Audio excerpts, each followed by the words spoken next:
یومئذ یتبعون الداعی لا عوج لہ، اس دن وہ پھر لبیک کہیں گے پکارنے والے کی پکار پر، کہیں سے پکارا جائے گا کہ آؤ جمع ہو جاؤ، تو اب سب کے سب جو ہیں ادھر دوڑیں گے، لا عوج لہ، اب اس کی اس پکار سے کہیں ٹیڑھا ہونا کسی کے لیے ممکن ہی نہیں ہوگا کہ پکارنے والا ادھر پکار رہا ہے وہ کسی اور سمت میں جا سکے، لا عوج لہ، کوئی ٹیڑھ ممکن نہیں ہوگی۔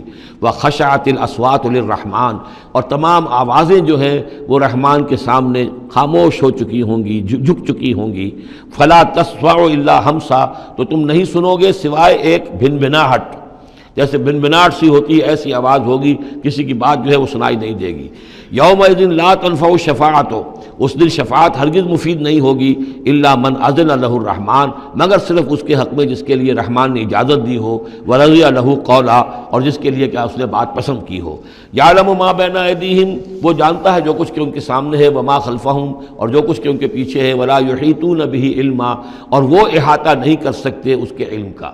یہ بات ہم پڑھ چکے ہیں سورہ بقرہ میں، آیت الکرسی میں، یعلم ما بین ایدیہم وما خلفہم ولا یحیطون بشیء من علمہ الا بما شاء وعنت الوجوہ للحی القیوم، اور چہرے اور لوگ رگڑ رہے ہوں گے اپنے چہروں کو سجدے میں پڑے ہوئے اس ہستی کے لیے جو الحی ہے القیوم ہے۔ یہ ہے وہ تیسرا مقام جس میں کہ الحی اور القیوم دو ہی اللہ کے اسماء جو ہیں یہ آئے ہیں قرآن میں یکجا ہو کر، اور جیسا کہ میں نے آپ کو بتایا تھا سورہ آل عمران کے آغاز میں آئے ہیں اور آیت الکرسی میں آئے ہیں سورہ بقرہ میں۔ تو یہ الحی القیوم کے بارے میں یہ گمان ہے کہ یہ اسم اللہ الاعظم، اللہ کا عظیم ترین نام کہ جس کے حوالے سے کوئی دعا کی جائے ضرور قبول ہوتی ہے، وہ یہ ہے۔ وقد خاب من حمل ظلما، اور یقیناً ناکام اور خائب اور خاسر ہو گیا وہ جس نے کہ ظلم کا بوجھ اپنے کندھوں پر اٹھایا ہوا ہوگا۔ وَمَن يَعْمَلْ مِنَ الصَّالِحَاتِ وَهُوَ مُؤْمِنٌ، اور جو کوئی عمل کر کے لائے گا نیک اور وہ مومن ہوگا، فَلَا يَخَافُ ظُلْمًا وَلَا حَظْمًا، تو اسے کوئی اندیشہ نہیں ہوگا کہ اس کے ساتھ بے انصافی ہوگی یا اس کا کوئی غبن کر لیا جائے گا، اس کے جو اچھے اچھے اعمال ہیں کہیں پر وہ ہبط ہو جائیں گے یا غبن ہو جائیں گے۔ وَكَذَلِكَ أَنزَلْنَاهُ قُرْآنًا عَرَبِيًّا، اور اسی طرح ہم نے اس قرآن کو نازل کیا ہے عربی قرآن بنا کر۔ وَصَرَّفْنَا فِيهِ مِنَ الْوَعِيدِ، اور اس میں ہم نے اپنے تمام وعدے اور وعید، دھمکیاں بھی، وہ سب کے سب جو ہیں پھیر پھیر کر سنائی ہیں، لعلہم یتقون، شاید کہ وہ تقوی اختیار کریں، او یحدث لہم ذکرا، یا یہ کہ ان کے دل میں کوئی یاد پیدا ہو جائے، کوئی جو ہے ان کے اندر جذبہ جو ہے ایمان کا ابھر آئے۔ فتعال اللہ الملک الحق، تو بہت بلند و بالا ہے اللہ بادشاہ حقیقی۔ ولا تعجل بالقرآن من قبل ان یقضى الیک وحیہ، چوتھی مرتبہ یہ اجلت کا لفظ آیا ہے۔ اور جلدی نہ کیجئے اس قرآن کے ساتھ اس سے پہلے کہ اس کی وحی کی تکمیل ہو جائے آپ پر، یعنی اللہ تعالیٰ نے اس کے لیے جو وقت بھی معین کیا ہوا ہے اسی حساب سے اس کا اترنا یہ در حقیقت سب سے عمدہ ہے، مفید ہے، اور اسی میں حکمت ہے، اور اسی میں خیر ہے، اسی میں آپ کے لیے مصلحت ہے۔ آپ کا شوق اپنی جگہ ہے لیکن آپ اس کے لیے جلدی نہ کیجئے۔ ولا تعجل بالقرآن من قبل یقضى الیک وحیہ وقل رب زدنی علما، اور یہ کہتے رہا کیجئے اے رب میرے علم میں اور اضافہ فرما، یعنی قرآن مجید جتنا اترا ہے اس کا فہم، اس کی اور گہرائی، اس کے اسرار و رموز، اس کے حوالے سے اللہ اور اضافہ کرتا رہے اور اضافہ کرتا رہے۔ جیسے جیسے قرآن نازل ہوگا اور آپ اس کے اندر مزید اس کے علم اور اس کے فہم اور اس کے جو بصیرت باطنی جو ہے اس کے لیے دعا کرتے رہیے۔ وَلَقَدْ عَهِدْنَا إِلَىٰ آدَمَ مِن قَبْلُ، اور ہم نے ایک عہد لیا تھا آدم سے بھی پہلے، یعنی وہی جو کہ اس درخت کے پاس نہ جانا، فنسیا، تو وہ بھول گیا۔ وَلَمْ نَجِدْ لَهُ عَزْمًا، اور ہم نے نہیں دیکھی اس میں کچھ ہمت۔ یہ عزم کے دو ترجمے کیے گئے، دونوں صحیح ہیں، یعنی یہ کہ ایک ہے پختگی ارادے کی کہ وعدہ اس نے کیا لیکن اس وعدے کو نبھا نہیں سکا، ہم نے اس کے اندر عزیمت نہیں پائی، کمزوری پائی۔ خلق الانسان ضعیفا، ایک اور جگہ آپ دیکھیں گے انسان کی خلقت میں کچھ کمزوری کا پہلو موجود ہے، تو آدم کی طرف سے اس کمزوری کا اظہار ہو گیا۔ ایک ترجمہ اس کا یہ کیا گیا ہے کہ اس نے جان بوجھ کر نہیں کیا، یہ نسیہ، بھول گیا۔ وَلَمْ نَجِدْ لَهُ عَزْمًا، ہم نے یہ نہیں دیکھا کہ اس کے اندر ارادہ ایسا ہو کہ وہ اللہ کے حکم کو توڑنا چاہتا ہے۔ ایک ہوتا ہے بغاوت، جانتے بوجھتے شعور کے ساتھ انسان جانتے ہوئے کہ یہ کام جو ہے غلط ہے، اور اس وقت اس کو شعور بھی ہو، اس وقت اس کے مستحضر بھی ہو وہ بات، پھر بھی وہ کر رہا ہے، نہیں، نسی، وہ بھول گیا تھا. فنسیا ولم نجد لہ عزما، ہم نے اس کے اندر سرکشی کا ارادہ نہیں دیکھا، بغاوت اس کے اندر نہیں پائی، بلکہ در حقیقت یہ نسیان تھا. ربنا لا تؤاخذنا ان نسینا او اخطانا، یہ تو عظیم ترین دعا جس پر کہ ختم ہوئی ہے سورہ بقرہ، کہ نسیان اور خطا ان دونوں سے اللہ ہمیں ان پر ہمارا مواخذہ نہ کیجو. تو وہ نسیان تھا. وَإِذْ قُلْنَا لِلْمَلَائِكَةِ اسْجُدُوا لِآدَمَ فَسَجَدُوا إِلَّا إِبْلِيسَ، یہ 5ویں مرتبہ اب یہ قرآن مجید میں پھر وہ قصہ آدم و ابلیس ہے.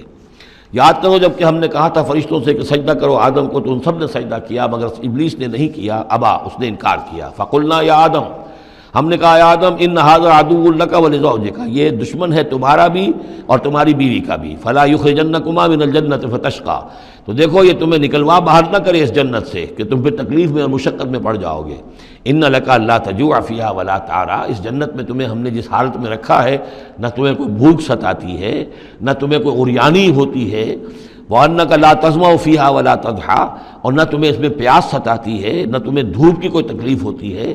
فَوَسْوَسَ إِلَيْهِ الشَّيْطَانُ، تو شیطان نے وسوسہ اندازی کی حضرت آدم کے ذہن میں. قَالَ يَا آدم، اور کہا هَلْ أَدُلُّكَ عَلَىٰ شَجَرَةِ الْخُلْدِ وَمُلْكٍ لَا يَبْلَىٰ، کیا میں بتاؤں تمہیں وہ درخت کون سا ہے کہ جس سے تمہیں دوام حاصل ہو جائے گا، ہمیشہ ہمیشہ رہو گے. وہی پھر الفاظ یاد کر لیجئے. The defiant cries of man's will to survive and conquer the storms of time. انسان چاہتا ہے کہ وقت کے طوفانوں کو فتح کر لے، اس سے بارہ تر رہے، اس کی ہستی کا تسلسل ہو، دوام ہو.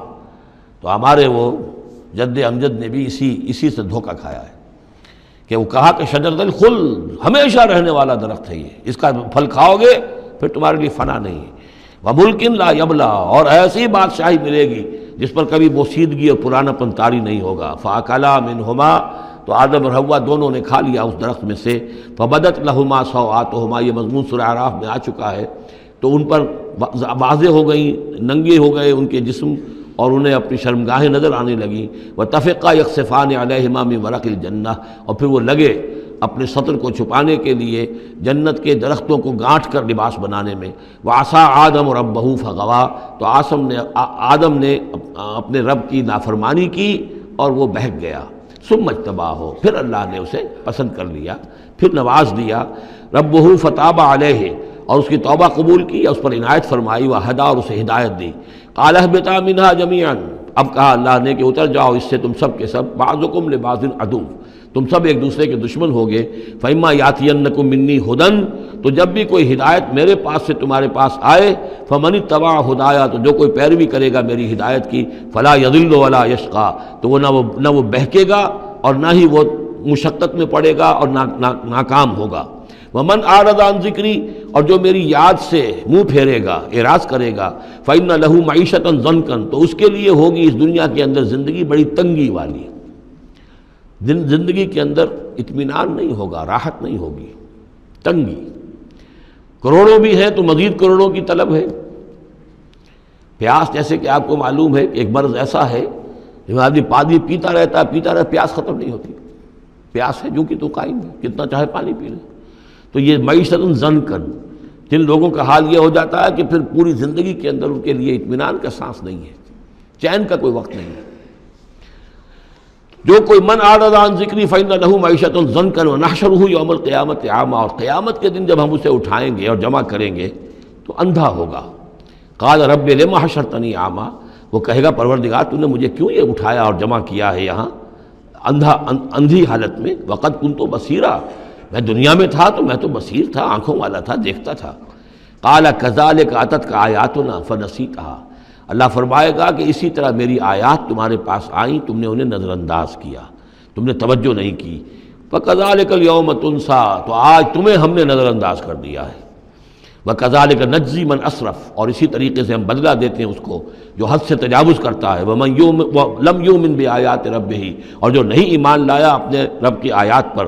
وَلَعَذَابُ الْآخِرَةِ أَشَدُّ وَأَبْقَىٰ، اور یقیناً جو عذاب ہے آخرت کا وہ بہت شدید بھی ہے، اشد ہے، اور ابقا ہے، ہمیشہ باقی رہنے والا ہے. افلم یہد لہم کما اہلکنا قبلہم من القرون، تو کیا انہیں اس بات سے کوئی رہنمائی نہیں ملی کہ کتنی ہی قوموں کو ہم نے ہلاک کیا ان سے پہلے، یمشون فی مساکنہم، وہ بھی چلتے پھرتے تھے اپنے گھروں میں، اپنے محلات میں، اپنی آبادیوں میں، اپنی بستیوں میں۔ ان فی ذلک لآیات لأولی النہیٰ، یقیناً اس میں نشانیاں ہیں ان لوگوں کے لیے کہ جو عقل رکھتے ہوں۔ ولولا کلمۃ سبقت من ربک لکان لزاما واجل مسمى، اور اگر نہ ہوتا کوئی ایک بات آپ کے رب کی طرف سے جو پہلے سے طے ہو چکی ہے، تو یہ کبھی کا ان کو چمٹ چکا ہوتا اور عذاب جو ہے ان پر آ چکا ہوتا۔ وَلَوْلَا كَلِمَةٌ سَبَقَتْ مِنْ رَبِّكَ إِلَىٰ أَجَلٌ مُّسَمًّى لَكَانَ لِزَامًا، یہ یوں ہے ترکیب ہے اصل میں، لیکن یہ کہ جو ردم کے حوالے سے اس میں تقدیم و تاخیر کی گئی ہے۔ اگر نہ ہوتی ایک بات جو طے ہو چکی ہے آپ کے رب کی طرف سے ایک وقت معین تک کے لیے، تو کبھی کا ان کے اوپر وہ عذاب جو ہے وہ انہیں چمٹ چکا ہوتا۔ فَاصْبِرْ عَلَىٰ مَا يَقُولُونَ، یہ آیات جو اب آ رہی ہیں ان کی بڑی مشابہت ہے سورہ ہجر کی آخری جو 15 آیات تھی ان کے ساتھ۔ فَاصْبِرْ عَلَىٰ مَا يَقُولُونَ، تو اے نبی جو کچھ یہ کہہ رہے ہیں اس پر آپ صبر کیجئے۔ وَسَبِّحْ بِحَمْدِ رَبِّكَ قَبْلَ طُلُوعِ الشَّمْسِ، اور اپنے رب کی حمد کے ساتھ اس کی تسبیح بیان کیجئے سورج کے طلوع ہونے سے قبل بھی، یہ نماز فجر کی ہو گئی۔ وَقَبْلَ غُرُوبِهَا، اور سورج کے غروب ہونے سے پہلے، یہ عصر کی نماز ہے۔ وَمِنْ آنَاءِ اللَّيْلِ فَسَبِّحْ، اور یہ کہ رات کے حصوں میں، کچھ گھڑیوں میں رات کے، اس میں بھی آپ اللہ کی تسبیح کیجئے، یہ مغرب اور عشاء ہو گئی۔ وَأَطْرَافَ النَّهَارِ، اور نہار کے دونوں سروں پر یا دونوں اطراف میں، یہ ہے سورج کے ڈھلنے کے ادھر ظہر ہے، اور ایک اور نماز بھی ہے جس کو صلاۃ الضحیٰ کہتے ہیں، یا جس کو چاشت کی نماز کہتے ہیں، لیکن وہ فرض نہیں ہے۔ جتنی یہ نصف النہار سے ڈھل کر یعنی شام کی طرف جتنی دور پہ ہے فاصلے پر ظہر، اتنی ہی نصف النہار سے قبل وہ چاشت کی نماز ہے، لیکن یہ کہ وہ فرض نہیں ہے۔ نمازیں اصل میں 8 ہیں، 3 نمازوں کو فرض نہیں رکھا گیا، 5 کو فرض کیا گیا۔ نمازیں 8 ہیں اور وہ بڑی ایونلی ڈسٹریبیوٹڈ ہیں۔ یوں سمجھیے کہ ہر گھڑی میں تقریباً 3 گھنٹے کے وقفے سے ایک نماز ہے، لیکن اللہ تعالیٰ کی حکمت یہ ہوئی کہ ان میں سے 3 نمازوں کو اس نے اس طریقے سے نفلی کر دیا ہے تاکہ ایک وقفہ مل جائے طویل، ظہر یعنی فجر سے ظہر تک، کہ اس میں پھر کوئی بریک نہ ہو، اور جو لوگ اپنی معاش کی جد و جہد کے اندر لگے رہتے ہیں وہ اپنی معاش کی جد و جہد کو ان انٹرپٹڈ جو ہے پرسو کر سکیں۔ لعلک ترضیٰ، اگر تم یہ کرو گے تو تم خود راضی ہو جاؤ گے، اللہ تعالیٰ تمہیں راضی کر دے گا۔ وَلَا تَمُدَّنَّ عَيْنَيْكَ إِلَىٰ مَا مَتَّعْنَا بِهِ أَزْوَاجًا مِّنْهُمْ، جو کہ تو یہی الفاظ سورہ ہجر میں آئے تھے، اور آپ کی آنکھیں، آپ کی نگاہیں نہ اٹھیں ان چیزوں کی طرف جو ہم نے ان لوگوں کو دی ہوئی ہیں دنیا کے متاع میں سے، ساز و سامان، اس کی چمک دمک۔ اے نبی آپ کی نگاہ بھی ادھر نہ اٹھے، مبادا کسی کو گمان ہو کہ محمد کی نگاہوں میں بھی انہی چیزوں کی وقت ہے اور قدر ہے۔ وَلَا تَمُدَّنَّ عَيْنَيْكَ إِلَىٰ مَا مَتَّعْنَا بِهِ أَزْوَاجًا مِّنْهُمْ زَهْرَةَ الْحَيَاةِ الدُّنْيَا، یہ سب دنیا کی زندگی کی چمک دمک ہے، اس کی کوئی حقیقت نہیں ہے۔ آپ تو حقیقت کے آشنا ہیں، آپ کو معلوم ہونا چاہیے کہ یہ سب نے، جیسا کہ ہم سورہ کہف میں پڑھ آئے ہیں، جعلنا ما علی الارض زینۃ لہا لنبلوہم ایہم احسن عملا، یہ ساری چمک دمک ہم نے زمین پر اس لیے بنا دی ہے تاکہ ہم آزمائے لوگوں کو کون اچھے عمل کرنے والے۔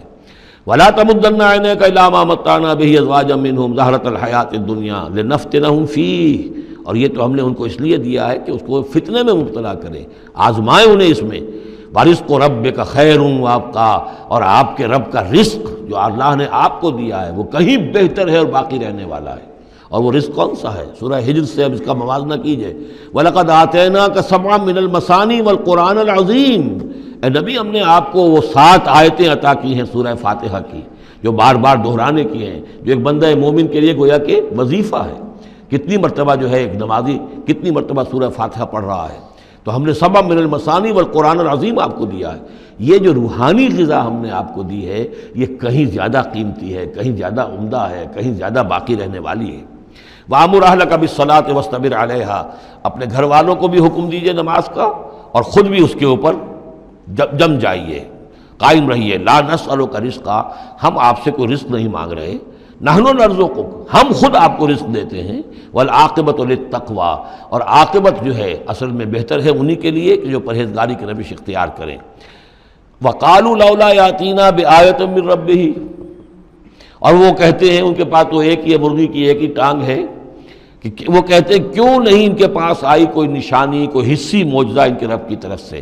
اولم تاتہم بینۃ ما فی الصحف الاولیٰ، کیا ان کے پاس آ نہیں چکی ہے وہ روشن نشانیاں کہ جو پچھلی صحیفوں میں تھیں؟ پچھلے صحیفوں کی تعلیمات بھی اس قرآن میں آ گئیں. پچھلی صحیفوں کے اندر جو پیشن گوئیاں تھیں ان کا مصداق بن کر یہ قرآن آ گیا. تو کیا یہ نشانی ان کے لیے کافی نہیں ہے؟ صحف اولیٰ، اس سے پہلے جو صحیفے ہم نے بھیجے تھے ان کے اندر جو پیشن گوئیاں تھیں ان کا مصداق سامنے آ گیا، اور یہ کہ اس کی جو واضح تعلیمات تھیں وہ پھر اس کتاب میں ہم نے اتار دی ہیں. تو کیا ان کی ہدایت کے لیے کافی نہیں ہے؟ وَلَوْ أَنَّا أَهْلَكْنَاهُمْ بِعَذَابٍ مِّن قَبْلِهِ، اور اگر ہم نے اس قرآن کو نازل کرنے سے پہلے ہی ان پر کوئی عذاب بھیج دیا ہوتا، لَقَالُوا، تو یہ لازماً کہتے رَبَّنَا لَوْلَا أَرْسَلْتَ إِلَيْنَا رَسُولًا، پروردگار تو نے ہماری طرف رسول کیوں نہیں بھیجا؟ یہ ہم سورہ بنی اسرائیل میں پڑھ آئے ہیں، وَمَا كُنَّا مُعَذِّبِينَ حَتَّىٰ نَبْعَثَ رَسُولًا، ہم نہیں وہ عذاب ہلاکت بھیجتے کسی قوم کے اوپر، کبھی نہیں ہم نے بھیجا جب تک کہ پہلے ایک رسول کی بعثت نہ ہو جائے، اور رسول جو ہے حق کو واضح طور پر بیان نہ کر دے. حق کا احقاق اور باطل کا ابطال، اس کو کما حق جو ہے یہ دونوں کام کر دے، پھر بھی قوم اڑی رہے کفر پر، شرک پر، گمراہی پر، تو پھر وہ مستحق ہوتی ہے کہ عذاب ہلاکت ہو، عذاب استحصال ہو، نسیہ منسیہ کر دی جائے. اور اگر ہم نے ان پر بھیج دیا ہوتا عذاب، ہلاک کر دیتے ہم ان کو عذاب کے ذریعے سے اس کتاب کے نازل ہونے سے قبل، لقالو، تو یہ کہتے ربنا لولا ارسلت الینا رسولا، پروردگار تو نے ہماری طرف رسول کیوں نہ مبعوث فرمایا، فنتبع آیاتک، تو ہم تو تیری آیات کی پیروی کرتے، من قبل ان نذل ونخزى، اس سے پہلے کہ ہمیں یہ رسوائی اور یہ ذلت جو ہے اس کا سامنا ہوتا. قل کل متربص، کہہ دیجئے ہر ایک انتظار میں ہے، راہ دیکھ رہا ہے. فتربصوا، تو تم بھی انتظار کرو. فستعلمون، تو ان قریب تمہیں معلوم ہو جائے گا. من اصحاب الصراط السوی، کون ہے وہ کہ جو سیدھی راہ پر چلنے والے ہیں. ومن اہتدی، کون ہے وہ کہ جو ہدایت یافتہ ہیں.